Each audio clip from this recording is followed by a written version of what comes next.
قسمت سوم، برزنگک با طعم عشق.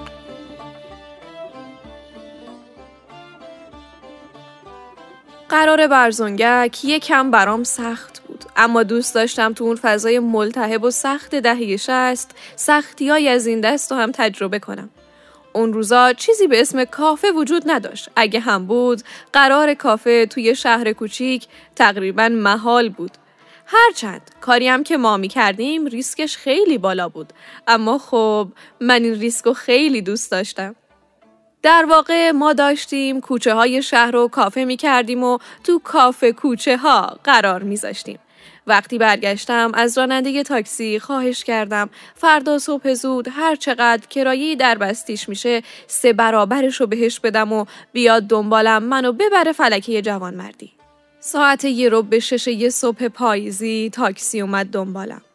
به خانواده گفته بودم میرم مدرسه اردو داریم. فلکه جوانمردی پیاده شدم. دوست داشتم صبح خیلی زود قدم زدن تو مرکز شهر رو تجربه کنم. 10-11 سالم که بود، پدرم منو با خودش می آورد فلکه 6 بهمن برای راهپیمایی‌های انقلاب. یادم هست 1-2 بار تو تجمعات انقلابی خیابون خروا با پدر بودم. فکر میکنم نزدیکیای عکاسی مهتاب بودیم. آره، اونجا آقای یزدان پناه صاحب عکاسی از تجمع کننده ها عکس می گرفت. تو خروا از یه محله خیلی خوشم می اومد. محله آقلیا که ما تو گویش محلی بهش اوبقلیا هم میگیم. بیشتر از اون که یه محله باشه یه بازار سنتی بود. مشاغل سنتی مثل نمدمالا و لحافدوزا و کلاهمالا یه چهره سنتی و زیبا به این محله از شهر میداد. همینجوری داشتم خاطرات روزهای انقلاب و تو ذهنم مرور می‌کردم که رسیدم کوچه ملتفتا درست روبروی میدونی خروا. قرار ما ساعت 6:15 صبح همینجا بود. وقتی رسیدم اونم بود. با هم رفتیم سمت برزنگک فروشی مشهدی امیر کله‌پز. برزنگکش خوب بود، اما نه به خوبی برزنگک یوسف که تو خیابون جوانمردی بود. اونجا سر فلکه بود و خب جمعیت زیادی صبح رد می شد. از طرفی ما هم می خواستیم کوچه گردی کنیم و به اصطلاح تو کافه کوچه های من درآوردی خودمون قرار بذاریم.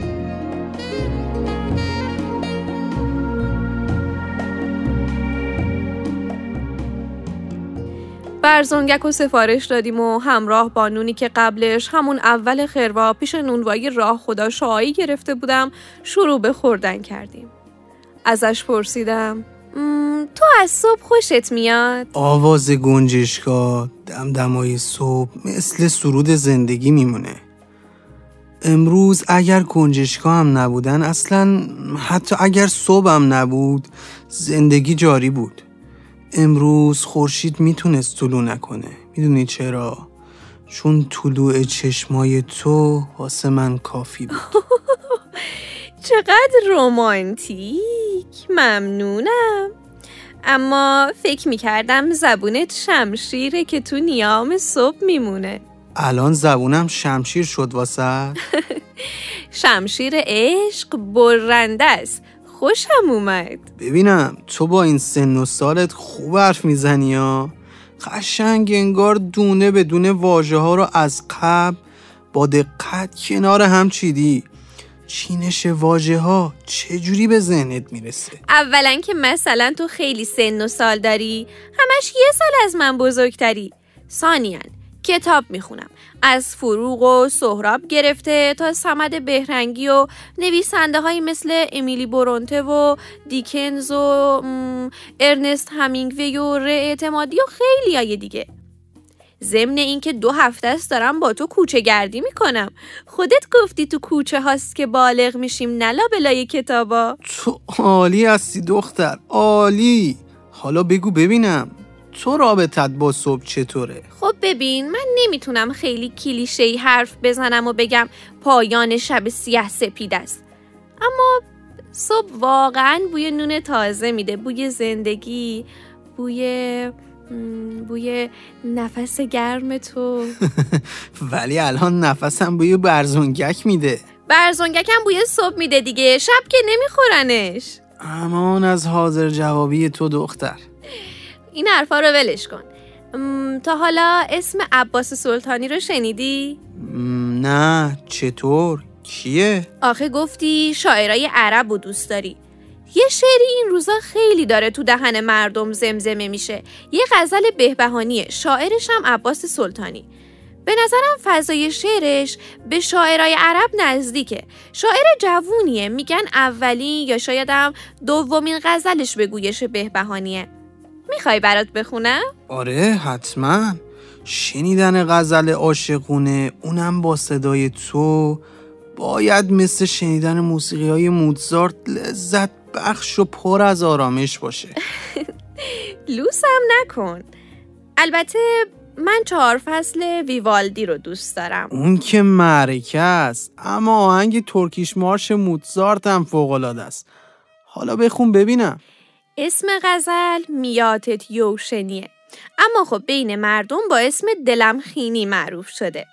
شروع به خوندن کردم و گفتم دلم خینی و سیو سیدست نتبسن جونم پرینی مرغ پا بس سیدست نتبسن جونم ابسکی چشم میخین دلم مکنی و عرصه رخ دل دنگاز پیس سیدست نتبسن جونم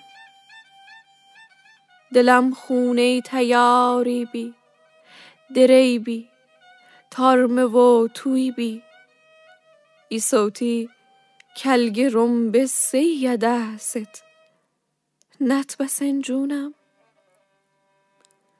تموم عمر می تاراج برگ و چشم مسدا زمن دیرن دلش کس سیدست نتبسن جونم میاتت یوشنی گفتم دلم افتا مکا مشکن دل سخته دروش سیدست نتبسن جونم دلم افتا فقوم که می دلت سنگی یه شیشه رن ده غزبو کاس عشق سیدست نتبسن جونم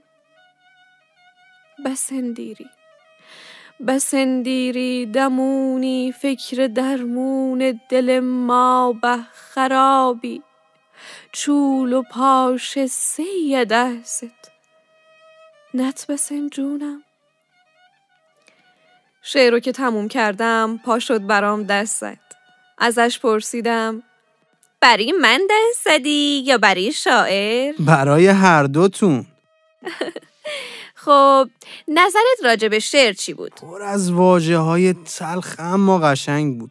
پر از درد و گلایه. شاعر مثل یه بیمار میمونه که طبیبش هم یاره، اما دریغ از یار، ای دریغ. درسته. شعرش یه شعر عاشقانه هجرانیه. یه شعر به شدت گله‌مند از یار، از یار از یگانه ترین یار.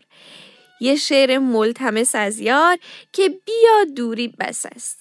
بیا آنی به فکر درمان دل دردمند من باش. دلی که خراب است، دلی که خرابتر است، دلی که ارگ بم است از دست دوریت ای یار یار یار. الان منظورت از تکرار یار و تأکیدش دوباره روی همون یار منم؟ معلومه که نه، تو اینجا کنارمی.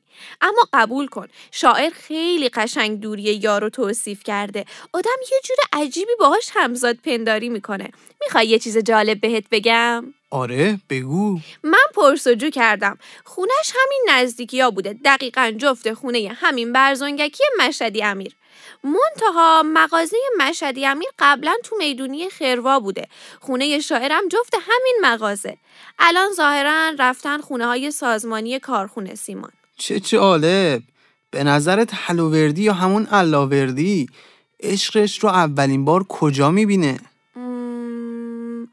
توی کارسرا. اولین میادگاه عاشقونمون. وایسا ببینم، تو واسه همین اولین بار اونجا قرار گذاشتی؟ راستش آره، فکر کردم هلووردی نمادی از وفاداریه. گفتم از همون اول عهد ببندم و وفادارت بمونم. تو دوست داری اگه عشق ما جاودانه شد با دیدن کدوم کوچه یا محل مردم ما رو یاد کنن؟ اولا که ما حدود 2 هفته است با هم آشنا شدیم. اولین دیدارمونم توی خیابون عدالت بود. خیلی هم با کارسرا فاصله نداشتیم. اما من دوست دارم تموم کوچه های بهبهان و پر از خاطره های عشقمون کنیم. به قول فرامرز صدهی که اونم شاعر جوون شهرمونه، کوچه های بهبهان چون زلف جانان من است، پیچ در پیچ است و دل گم کردم در لابلا. آخه من نمیدونم یه دختر 17 ساله چجوری این شاعرها رو میشناسه؟ کدوم محفل یا انجمن شعری تو این شهر است که تو شرکت میکنی و من ازش بیخبرم؟ شعر خوب زود دست به دست میشه. شهرم که کوچیکه و شاعرش زود لو میره. حالا اجازه هست قرار 4 هم من تعیین کنم؟ اصلا همه قرارا رو تو تعیین کن عزیزم. خب ما 3 قرار داشتیم. هر 3 قرارم توی بازار بهبهانیای شهر بود. 1 قرار توی کارسرا، 2 تا هم توی خروا. قرار 4 رو میذاریم تو بازار قنواتیای شهر، بازار نو. دلم افتا فقوم که می دلت سنگی ایشی شیرن ده غزب و کاسه شکسته ید هست ند بسنجونم